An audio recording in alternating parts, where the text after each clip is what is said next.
Hi, it's David. Hi, it's David again. Can turn the mic on, huh? I wanted to give a little bit of tactics that the Mormon Church uses. This is not uncommon in the Mormon Church, and it's a perfect example of how they control people, how it's a cult, how you don't know what you're getting into. They have a little phrase, meat or milk before meat. Milk before meat. And the Mormons have a way of turning that phrase into, we're not going to tell you the truth. You're going to do it our way, and then you may never get meat. You may never get the truth. And that's what keeps so many individuals in the Mormon Church. I want to give you an example of in the temple. This is a perfect example of how the Mormon cult works. When you go to the temple, you can look at my other videos. I've told you about washing and anointings and running around in your white clothes and being naked and other kinds of things that have gone on in there. But here's the example that I want to leave with you that is the truth. You all go into a theater. There's 2 or 3 or 4 theaters in every temple, and they all show the same movie.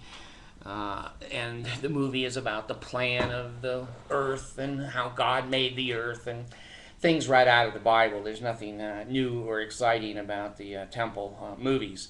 However, when you first go in, the women have to sit on one side and the men have to sit on the other side.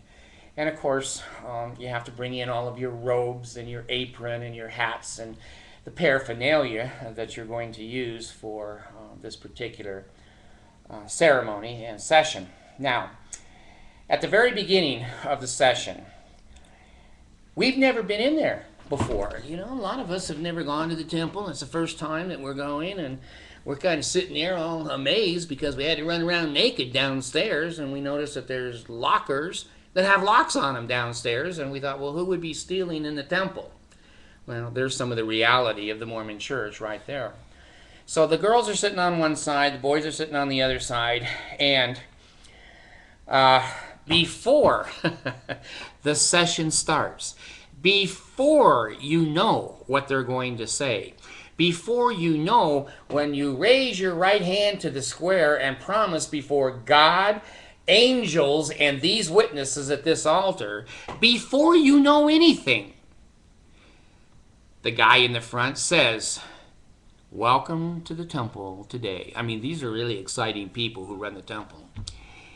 If you're going to take upon yourself some very sacred obligations today in the temple with your endowment, if there's any of you that won't or don't want to take on these sacred obligations, please stand up.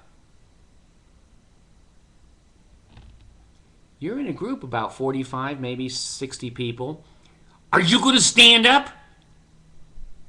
I didn't. I know. I wanted to ask a question, but, the Mormon Holy Ghost held my hand down. I was, like most people, going to say, well, could you tell us what the obligations are and what the things are that we're going to promise to do? No, you must promise them first, and then we'll see if you want to do them. Say, wait a minute, this is a little backwards, isn't it? How do I know that I want to do these things if I don't know what they are? What if they're jumping off a cliff?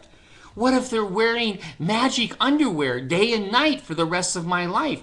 What if it's giving everything that I have now and everything that I get in the future to the Church of Jesus Christ of Latter-day Saints? And what about your sexual promises and your morality? And what about all of the other things that go on in here? I don't even know until I go through. And I've already raised my hand. And of course, if I decide now I don't want to go through, now I'm an apostate. Now they're going to excommunicate me.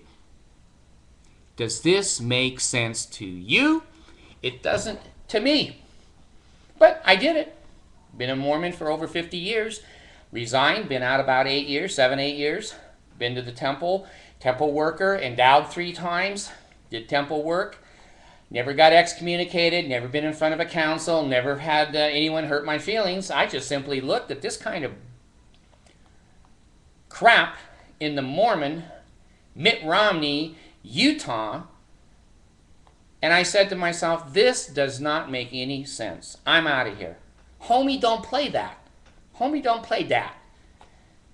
So here I am making videos, and I have to get my advertisements in. You know, I've told you over and over again, they crawl my videos, the Mormon Church, with their crawler. And if I say Mormon, Mormon, Mormon, Mitt Romney, Mormon Church, LDS, Church of Jesus Christ of Latter-day Saints, bam! Their computer says, there's an apostate.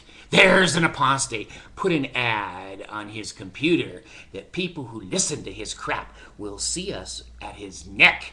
Now, I didn't know when I went to the temple that I was going to promise to have my throat slit. I was 19 years old.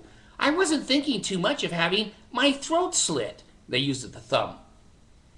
And they use the thumb across your gut to have all of your guts split out. If you say things like I've said on these videos, they have the right to come and kill me. This is strange stuff, people, in 2011.